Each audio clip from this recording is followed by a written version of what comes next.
नमस्कार, एनकेएम न्यूज़ में आपका स्वागत है। मैं हूं संदीप शर्मा और मेरे साथ भारतीय जनता पार्टी दिल्ली प्रदेश के कार्यकारी अध्यक्ष वीरेंद्र सचदेवा मौजूद हैं। और बता दूं कि आम आदमी पार्टी को भारतीय जनता पार्टी ने एक बड़ा झटका दिया है और दिल्ली स्टेट हज कमेटी के जो चुनाव हैं वो भारतीय जनता पार्टी ने जो है वो जीत लिए हैं। कौसर जहां जो है वो चेयरमैन बनाई गई है। 3-2 से जो है वो शिकस्त जो है वो आम आदमी पार्टी को मिली है। तो इसी पर बातचीत करते हैं। सचदेवा जी, पहली प्रतिक्रिया आपकी क्या है? क्या लगता है कि मुस्लिम समाज का जो एक विश्वास है वो भारतीय जनता पार्टी पर इस चुनाव में जो रिजल्ट आए हैं उससे दिखता है कि बड़ा है? देखिए, दिल्ली हज कमेटी का चुनाव कौसर जहाँ के जीतने के बाद ये बात स्थापित होती है कि प्रधानमंत्री श्रीमान नरेंद्र मोदी की लोकप्रियता और स्वीकार्यता मुस्लिम समाज में है और आगे और बढ़ रही है। उसी का ये परिणाम है कि दिल्ली हज कमेटी का चुनाव जीतने में हम सफल हुए। मोदी विरोधी मोदी जी को मुस्लिम विरोधी साबित करने की उनकी पूरी कवायद रहती है। अब तक भी जो मामलात हैं उसमें इस तरह की दिखाने की कोशिश की जाती है।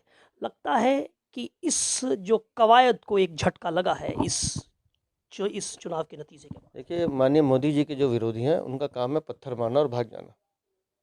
उनसे हमारे मोदी जी को या भारतीय जनता पार्टी को कोई फ़र्क नहीं पड़ता। हम लोग सेवा कार्यों में काम कर रहे हैं और हमारे कार्य को जनता स्वीकार कर रही है, इसलिए ये परिणाम सामने आए और निस्संदेह विरोधियों को आगे भी मुँह की खानी पड़ेगी। कौशर जहाँ को आपने जो है वो एक चेयरमैन का चेहरा बनाया, उसके पीछे की क्या वजह क्या लगती है कि दूसरी महिला हैं जो चुनी गई हैं? देखिए, महिला सशक्तिकरण की बात प्रधानमंत्री जी करते हैं कि महिलाओं को आगे बढ़ाना चाहिए और विशेष रूप से मुस्लिम समाज में जितनी कुरीतियाँ हैं मुस्लिम समाज में महिलाओं को लेकर 3 तलाक का ख़त्म करने का काम माननीय प्रधानमंत्री जी ने किया है। और कौसर एक शिक्षित मुस्लिम महिला है, उनके रहने से वहाँ पर दिल्ली हज कमेटी बेहतर काम करेगी, ऐसा मेरा विश्वास है और निस्संदेह ये वो काम करके दिखाएंगी। सवाल आपने कहा है कि बेहतर काम करेंगे, उसमें भारतीय जनता पार्टी का भी जो है गौतम गंभीर भी उसमें सदस्य हैं सांसद होने के नाते। तो भारतीय जनता पार्टी की क्या कुछ इसको लेकर कुछ योजनाएं हैं और किस तरह से आप जो है फैसिलिटेट करेंगे लोगों को? अभी ऑनलाइन फॉर्म जो है भरे जाने की प्रक्रिया भी चल रही है ताकि लोगों को आसान जो है हाजी जो हज में जाना चाहते हैं उनके लिए रहे। देखिए, दिल्ली हज कमेटी का काम है हाजियों की खिदमत करना और उसमें जितनी भी सहूलियत उनको मिलेगी, ऑनलाइन फॉर्म भरने की सहूलियत है, जो हाजियों को कोई परेशानी ना आए, क्योंकि इस तरह के कामों में सवाब मिलता है, दुआ मिलती है।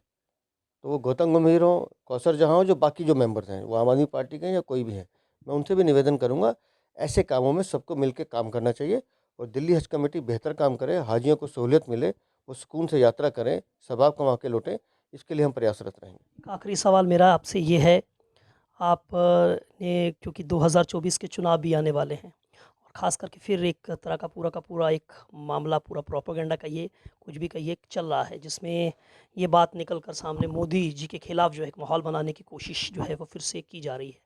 ऐसा आपको लगता है? और ऐसा लगता है तो क्या लगता है कि आगे मुस्लिमों में पैठ बनाने की भारतीय जनता पार्टी जो है आगे की उनकी क्या किस तरह से अब वो चलने वाली है? देखिए, हमारे प्रधानमंत्री का सीधा सा एक मूल मंत्र है, सबका साथ, सबका विकास, सबका विश्वास। हमारे लिए हिंदू, मुस्लिम, सिख, ईसाई कोई उसमें मतभेद नहीं है। समाज के हर वर्ग के लिए काम करना ये प्रधानमंत्री जी का संदेश है।